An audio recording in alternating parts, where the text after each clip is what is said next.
अस्सलाम वालेकुम students. FSc part 1 biology chapter number 5 variety of life का आज का हमारा जो टॉपिक है वो है लाइफ साइकिल ऑफ बैक्टीरियोफेज। लेकिन लाइफ साइकिल ऑफ बैक्टीरियोफेज पढ़ने से पहले हमें ये पता होना चाहिए कि बैक्टीरियोफेज है क्या। इसके नाम से आप लोगों को ऐसे लग रहा होगा कि जैसे ये एक बैक्टीरिया है, लेकिन always keep it in your mind it's a virus. ऐसा वायरस जो कि बैक्टीरिया ईटर है। बैक्टीरिया को जो ईट करता है वायरस वो है बैक्टीरियोफेज, यानी कि ये वो वायरस है जो बैक्टीरिया की बॉडी पर अटैक करता है और उसकी जो होस्ट सेल है उसकी मशीनरी को यूज करके उस पर सर्वाइव करता है। ठीक है, अगर इसके स्ट्रक्चर की बात करें तो यहाँ मैंने स्ट्रक्चर ड्रॉ किया है बैक्टीरियोफेज का।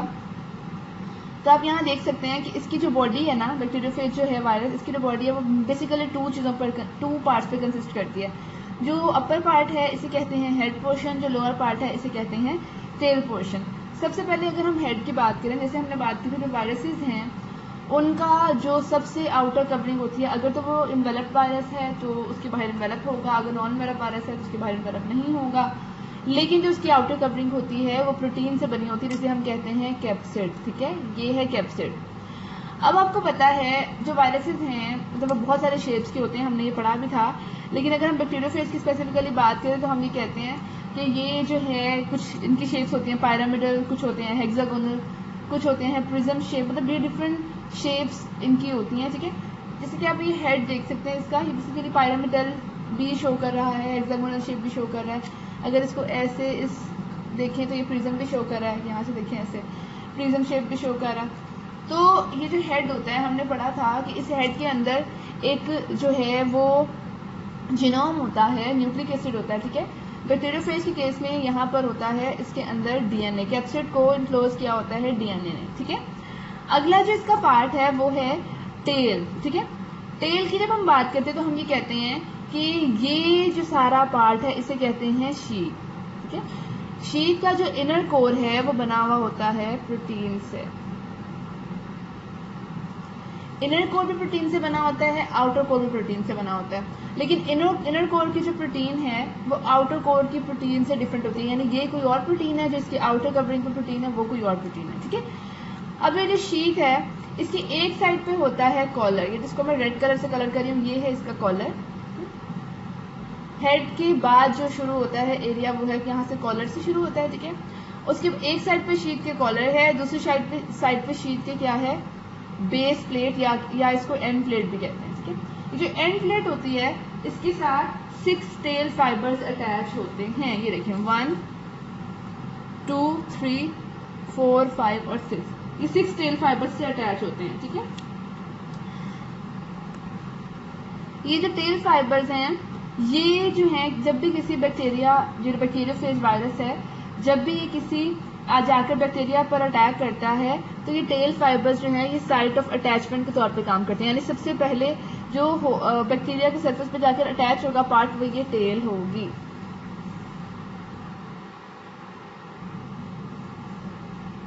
जैसे कि अब हम स्ट्रक्चर की बात कर रहे थे, बैक्टीरियोफेज के स्ट्रक्चर की बात कर रहे थे, उसे बेसिकली हम ये कहते हैं कि जो बैक्टीरियोफेज है वो बेसिकली अटैक जो करता है वो ई कोलाई बैक्टीरिया पे अटैक करता है, और इनके जो इसमें डिफरेंट टाइप्स ऑफ फेजेस होते हैं। ठीक है, जिन्हें टी फेजेस कहते हैं। टी स्टैंड्स फॉर टाइप्स, इनमें से जो मोस्ट कॉमन है वो T2 और T4 फेजेस हैं। और जो T4 फेज है उसकी जो अगर स्ट्रक्चर, उसका इंटरनल स्ट्रक्चर देखना है तो उसको इलेक्ट्रॉन माइक्रोस्कोप से देखा जा सकता है।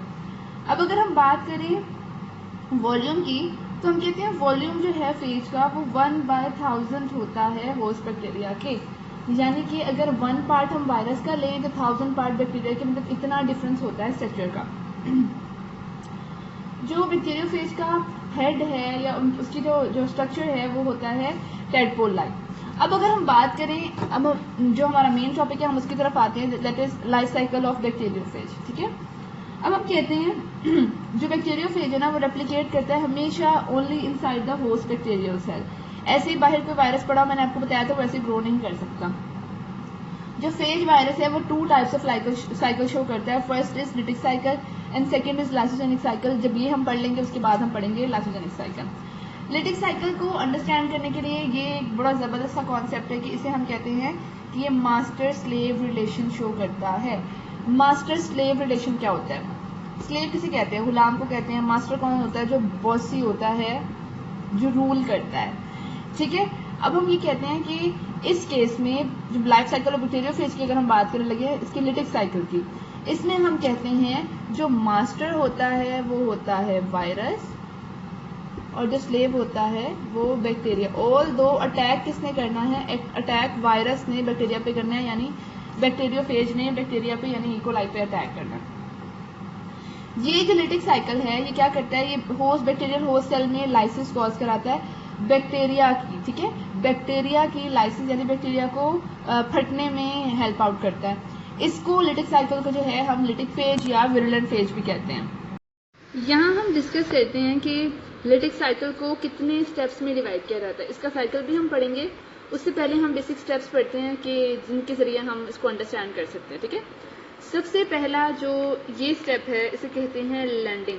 लैंडिंग में क्या है कि ये एक बैक्टीरियोफेज है और ये जो बैक्टीरिया है उसकी रिसेप्टर साइट है। ठीक है, ये वाली जो लाइन है ना, ब्लू लाइट ब्लू सी, ये क्या है? ये रिसेप्टर साइट है बैक्टीरिया की, और ये बैक्टीरियोफेज आकर लैंड कर रहा है। इसने लैंड किया है किस पर? बैक्टीरियल सेल सरफेस पर। यहाँ अगर हम बात करें, ये बेसिकली क्या है? ये स्टेप एक्सप्लेन करता है पिनिंग। ये जो पिनिंग लिखा हुआ है बेसिकली अटैचमेंट है। हम ये कहते हैं कि ये यहाँ पर आके उसने लैंड किया है। यहाँ पर क्या कर रहा है? यहाँ पे इसकी जो शीट देखें आप, ये वाला पार्ट देखें, ये आकर इसने अटैच कर लिया अपने आप को बैक्टीरियल सेल सरफेस के साथ। ठीक है, अगर इस पार्ट में देखें तो हम ये कहते हैं कि ये जो शीट थी, ठीक है, जिसकी जो प्रोटीन की बनी हुई शीट थी, उसने अपने आप को थोड़ा सा क्या किया है? कॉन्ट्रैक्ट किया है। उसके कॉन्ट्रैक्ट करने से क्या हुआ है कि उसने जो अपना जो डीएनए है वो मूव करना शुरू कर रहा है इसके अंदर, मतलब यानी बैक्टीरियल सेल के अंदर। अब अगर रेप्लिकेशन का प्रोसेस होगा जाहिर डीएनए के बगैर तो नहीं हो सकता। हम ये कह रहे हैं कि ये जो टेल है ये कॉन्ट्रैक्ट हो रही है बैक्टीरियल सेल सरफेस के अंदर। ठीक है, और उसके बाद कॉन्ट्रैक्ट होकर ये पेनिट्रेट हो गई है। सही है, यहाँ अगर हम बात करें तो हम कहते हैं ये प्रोसेस है डीएनए इंजेक्शन। यहाँ पर जो लाइसोजाइम एंजाइम होते हैं ना, वो डिग्रेड कर देते हैं असल में बैक्टीरिया, जो बैक्टीरियोफेज सिक्रीट कर रहा है लाइसोजाइम एंजाइम, वो क्या कर रहे हैं? वो बैक्टीरियल सेल सरफेस को डिग्रेड कर रहे हैं। उसके डिग्रेड करने से क्या होता है? तो यहाँ पर एक छोटा सा होल क्रिएट हो गया जिसके थ्रू इजीली ये जो डीएनए है ये अंदर इंजेक्ट हो जाता है बैक्टीरियल सेल के अंदर। समटाइम्स क्या होता है कि ये जो डीएनए है, सिर्फ डीएनए जो है अपना बैक्टीरियोफेज जो है वो एंटर करता है, लेकिन कुछ एनिमल सेल्स में ऐसे भी होता है कि पूरा का पूरा बैक्टीरियोफेज, मतलब हेड के समेत सारा का सारा बैक्टीरियोफेज जो है वो होस्ट सेल के अंदर इंजेक्ट हो जाता है। अब अगर हम बात करें बैक्टीरियोफेज की लाइफ साइकिल की, तो जो हमने स्टेप्स जो पढ़े हैं अभी उसी को भी एक्सप्लेन करते हैं साइकिल की फॉर्म में। सबसे पहले ये देखें, ये एक बैक्टीरिया है। ठीक है, ये बैक्टीरियल सेल वॉल है, इस पर आकर अटैच हो गया ये बैक्टीरियोफेज। ठीक है, अब अगला स्टेप देखें कि entry of phage DNA and degradation of host DNA. जो अब क्या करता है, हमने ये बात की थी कि लाइसिस कॉज करता है, ये मतलब उसको वो जो है उसकी लाइसिस हो जाती है जो होस्ट सेल है उसकी। अब क्या करते हैं, ये अपना इसकी अपने जो बायोसिंथेटिक, ये होस्ट के बायोसिंथेटिक मशीनरी यूज करता है, उसका जो होस्ट का डीएनए है, जो ऑलरेडी होस्ट का डीएनए, इसको डिग्रेड कर देता है और अपना जो डीएनए है ना, जो इसका अपना डीएनए है, वो होस्ट की बायोसिंथेटिक मशीनरी को यूज करते हुए रेप्लिकेट करता है। ठीक है, यहाँ आप देखें, यहाँ एंट्री हो रही है। अब यहाँ देखें क्या हो रहा है, यहाँ हम कह रहे हैं synthesis of viral genome and proteins. अब वायरस जो है, बैक्टीरियोफेज की बात हो रही है, वायरस जो है उसका जीनोम जो है वो सिंथेसाइज हो रहा है और यहाँ देखिए रेप्लिकेशन शुरू हो गई है। यहाँ अगर देखा जाए जो सारा का सारा बना है वो असेंबल हो रहा है। असेंबल मतलब क्या, ये देखिए यहाँ टेल अलग है और हेड अलग है। यहाँ पर क्या हो रहा है, देखिए टेल और हेड आपस में कंबाइन करके अटैच हो रहे हैं। ठीक है, ये देखिए उन्होंने शो कर दिया जो असेंबली है, फेज असेंबली, उसको शो कर दिया। फेज असेंबली में देखिए आप डिफरेंट पार्ट्स, जैसे कि आपको पता है हमने अभी स्टडी किया है, इनको अटैच करके देखिए ये एक फेज बन गया, बैक्टीरियोफेज बन गया। अब देखिए जैसे जैसे रेप्लिकेशन होती है, नंबर इंक्रीज होता है, बैक्टीरियोफेज का नंबर इंक्रीज होता है, तो सेल जो है उसकी कैपेसिटी से जब ज्यादा हो जाता है तो एकदम सेल जो है उसके अंदर लाइसिस हो जाती है। देखिए ये लाइसिस हुई हुई है और सारे बैक्टीरियोफेज बाहर आ जाते हैं। जब भी बैक्टीरियोफेज बाहर आते हैं तो ये फिर कोई और नया होस्ट बैक्टीरियल सेल ढूंढते हैं ताकि उस पर अटैक किया जा सके, ये साइकिल दोबारा कंटिन्यू हो। ये है हमने जो आज पढ़ा है वो है लिटिक साइकिल ऑफ बैक्टीरियोफेज।